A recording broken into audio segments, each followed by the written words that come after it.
Hello again.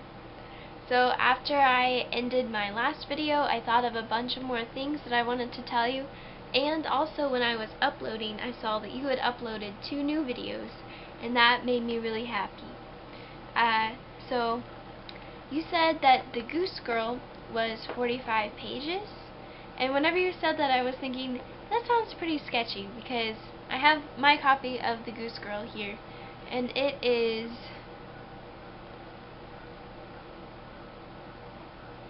Okay, it is barely 383 pages. So I feel like maybe you didn't get the whole book, unless the print was just really, really tiny and the pages long. I don't know. You might want to check out a library copy just to see if you did read the whole thing. I don't know. The type in here is pretty large, though. I don't know if you can see it. But it's pretty large, so maybe you did get the whole thing. I'm glad that you liked this. I agree that it sounds like a lot of other stories. Also, when you were talking about Les Mis, I was thinking, oh no, because a lot of the books on that list are history and people-oriented. But Les Mis, I can see why that would be the hardest one to get through, just because he does go on rants, and he does describe people he shouldn't really. I think he just really likes, I read before that you have to do a character analysis, or it's really helpful to do a character analysis for all of your secondary characters, but you shouldn't include everything, or that might discourage some readers from continuing. And I feel like Victor Hugo he knew everything about his characters, but he decided to put everything in there, and that can be tough to get through. I thought your fairy bread was really interesting. I do want to try that, and I'm going to try that soon. I tried to call my mom not too long ago to see if she could, she's at the store right now, she's at Walmart, to see if she could pick up some white bread and some sprinkles, because I need to try that. Anne is from Australia and New Zealand, so why not try it? I'm not a big fan of sprinkles. They just seem like a bunch of tiny, hard, slightly chalky things that you have to get through. But I'm still going to try it, of course. It is really hot outside, and it's been really hot outside. Today is in the 90s, yesterday was in the 90s, and you know how humid Missouri is. It's just like, if I were a cake, I would be baking right now. But it hasn't been very windy. For some reason, campus is really windy, and down here, we are in a valley, but it's not very windy at all.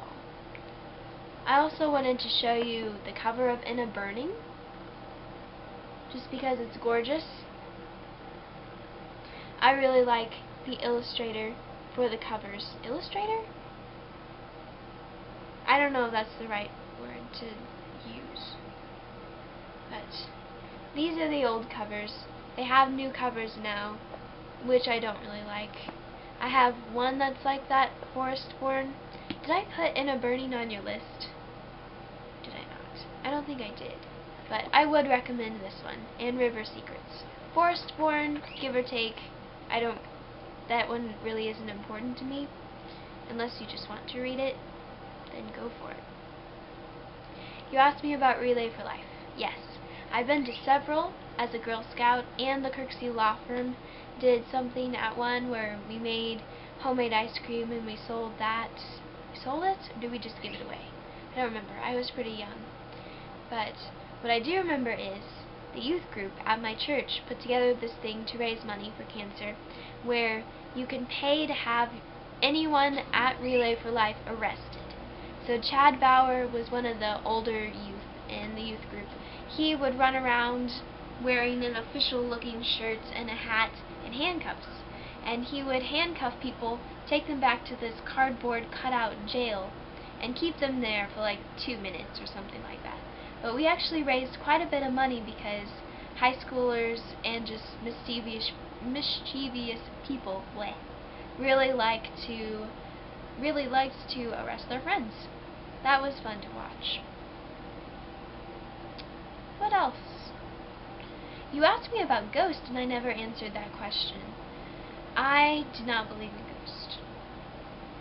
I was actually in what supposedly is a haunted house not too long ago with Katie Russell, who is back in town. She's a Bolivarite. Been friends with her for a really long time.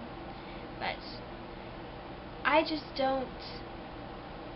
I do believe in spirits, definitely, but I don't believe that they haunt places or inhabit places. I believe that they are separated either in hell or in heaven, but they stay there unless they get a task. Like, I do believe in demons, as you said, and I do believe in Satan, but I believe they have their own place. I don't think they haunt people at all, or places. I actually did a Bible study one time that was about spiritual warfare, and there were some scary stories that some of the youth had that seemed pretty real, but those were more demonic instances than ghost. Yeah, I don't believe in ghosts. I wanted to show you one more thing before I go.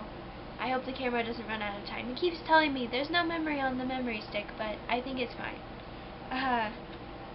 I was sketching the other night, and I haven't sketched in a really long time. I had a picture pulled up of a young African girl, and I wanted to sketch her. It didn't turn out exactly like the picture, because I can't really do that, but it's pretty close. And she has a head scarf on. I'll just go ahead and show you. I'm going to put a pattern on it so that it doesn't look so much like a swim cap. I don't know if you can see this.